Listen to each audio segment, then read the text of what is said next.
Abakunzi b'intwari RTV1 mwaramutse abandi mwiriwe. Tubifurije amahoro y'Imana aho muri,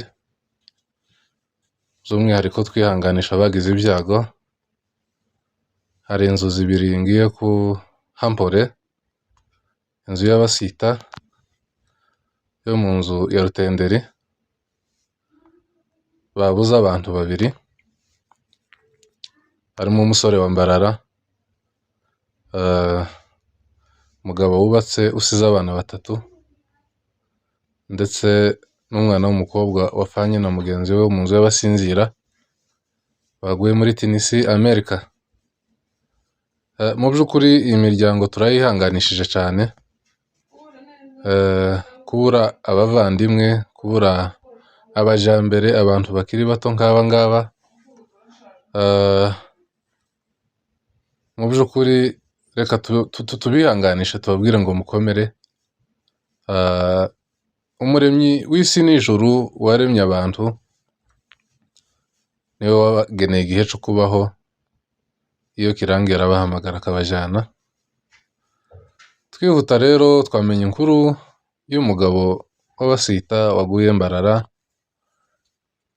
wapfuye urupfu rutunguranye cyane.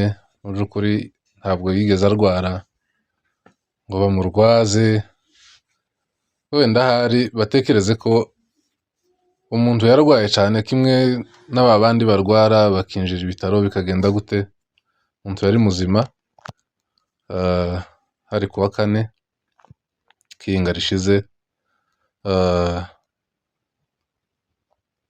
yabyaye, aza gusurwa, araherekeza ari muzima, ndetse atinda ahantu aho muri Mbarara, ariko amasaha yo gutaha ageze mu rugo mu nda ntibyamukundira, araruka cyane. Bamuha imiti muri za farumasi biranga, kugeza ubwo bamujanye mu bitaro,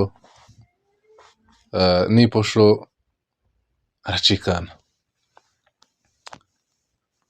Tugeze muri Amerika naho ni ibisa n'ibyo, hapfuye abana b'abakobwa babiri bapfuye batarwaye. Mu by'ukuri ni inkuru ibabaje cyane, iteye agahinda. Bakoze impanuka. Byatumye dutekereza guhamagara umwe wo mu muryango w'Abasita, niwe twabashije kubona kugira ngo tuvugane. Undi natekerezagaho mu muryango w'Abasinzira, bari abana b'abakobwa bombi bavukamo, sinabashije kumufatisha, ariko reka twumve amakuru y'umuvandimwe agiye kutubwira wo mu nzu y'Abasita b'Abatenderi, atubwire uko byagenze.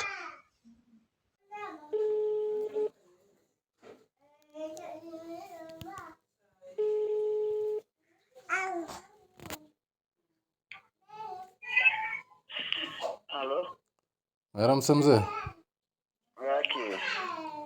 Mwabyutse mute wa? Natwe ni meza. Meze neza n'ingabo zawe?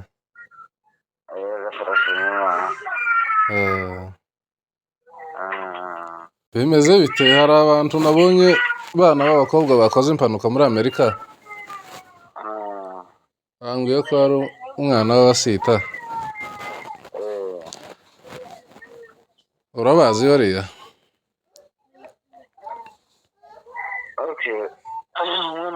Ni mushiki wacu na data wacu. Ubundi nkamusinzira n'ubu sinabonye babanye bayigambe ngewe. Babanaga mu nzu, barabaturanye? None nari bagiriye umusaza wabo umunsi begeranye neza, ni dati arambwira ngo bageze Mbarara, uburyo bakoze impanuka nyine, ariko baragonze.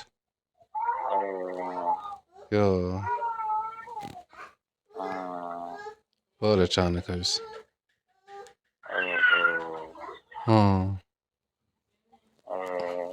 Uyu mwana akaba mwene nde? umukobwa Mm. ise bamwitaga inyange yarashaje abazayi ba revera tenderi kayoga i burundi Eh. n'aba bandagi n'ababibi Mm.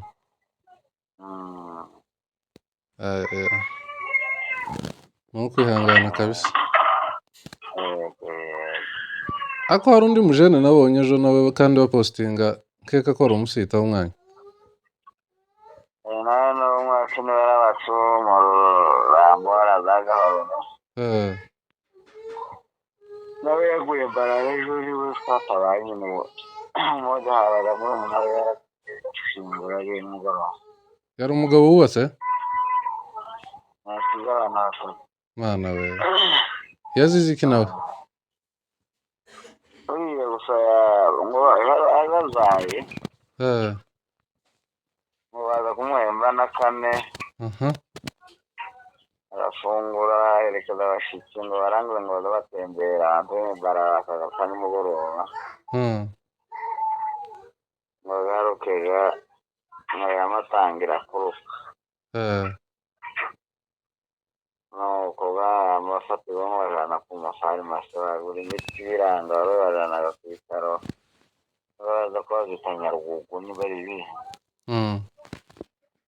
ariko mu gihe byifasha kwa masasa baracika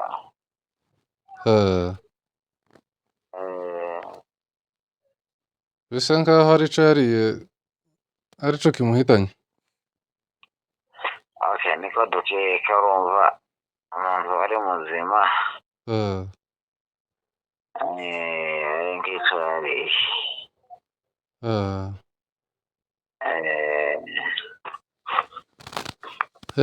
impfu ziri aha hanze ntibyoroshe kabisa. kandi biroroshe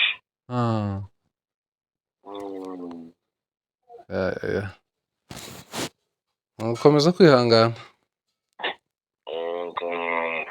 kandi usari kenshi